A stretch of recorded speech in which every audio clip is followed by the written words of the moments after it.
Yo, what's up mga pare ko? Balitang PBA na naman tayo. Barangay Ginebra, Troy Rosario willing maging long time player ng Gene Kings at ang iconic number jersey ni Val David ang gagamitin nito sa Commissioner's Cup at ang balak nitong si Coach Tim Cone na kumuha ng isang young big man center. Posible na nga kaya raw mangyari ngayon. Ang unang salang ng Terra Firma sa conference na to problema nga raw agad ang inabot sa mga players. Bakit nga raw kaya ayaw ng mga veteranong players na maglaro at magtagal sa Terra Firma Jeep? Yan ang tanong ng maraming mga fans at yan yung mga pag-uusapan natin sa video na to mga quiz. Unahin muna natin dito sa Terra Firma. After nga ng unang debate ng mga ito ay nagpakita nga agad ng malaking problema pagdating sa kanilang mga players at hindi nga raw talaga maganda ang tinatakbo ngayon ng team na to.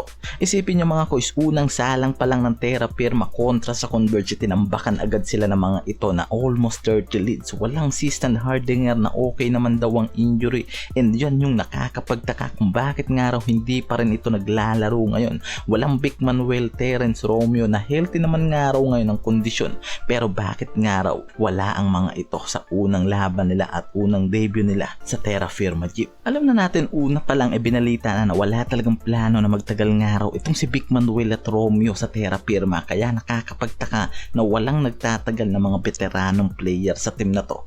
Hindi na nga raw talaga healthy ang pagpapatakbo ng team na to na maaaring isang araw sa dahilan kung bakit walang tumatagal na player sa mga ito. At di nakakapagtaka na manatili na nga lang daw ang mga ito sa pagiging farm team. At ito nga, maraming mga Gene Kings fans ang natuwa sa sinabi na to ni Troy Rosario after nga na ilabas na ng Ginebra ang kanilang final full.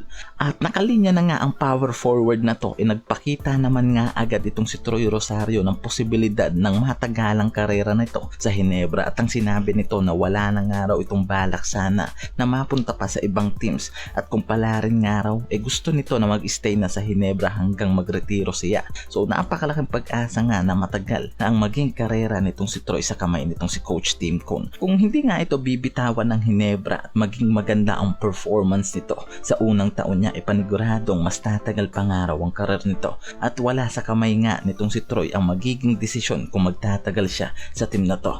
Pero malaking bagay na marinig sa veteranong player na to ang will niya na magtagal dito sa Barangay Ginebra. At ngayon nga, siya pa ang magsusuot ng iconic jersey number 1 ng legendary player ng Ginebra na si Val David. Sa kabilang dulo, itong plano naman ni Coach Tim Cone ng pag-usapan natin na kukuha nga raw ito ng isang young and big man talented sa Ginebra at posible nga kaya nagawin na nga ito ngayon sa kampanya nila sa Commissioner's Cup. Last PBA draft kung matatandaan natin sinabi nga nito na naghahanap ito ng isang point guard and big man prospect na makukuha nila sa isang draft. At nagtagumpay naman sila dito sa isang point guard na si RJ Abarrientos at nabigo naman sila makakuha ng isang big man. At isa nga sa mga top picks ng Ginebra sana dyan itong si Justin Baltasar at si Kai Balungay, pero ni isa sa mga yan wala nga raw itong mga nakuha. Kaya nga ngayon gumagawa nga ng paraan itong Ginebra para makakuha ng young and talented big man na maaari nilang gamitin bilang sentro sa kampanya nila ngayon. Dahil paniguradong gagamitin nga raw nila itong si Troy at Aguilar as si power forward lang. Dahil hindi naman talaga sentro ang laruan ng mga to. Kaya ngayon isa sa tinitignan nila ang big man na maaari nilang makatulong. Lalo't itong si JDB rin hindi na makakapaglaro sa conference na to. So talagang kailangan ng mga ito ng isang matinding big man na gagamitin nila sa kanilang kampanya. Lalo't alam natin na naglalakihan na rin ang mga nagdodomina ngayon sa bawat team.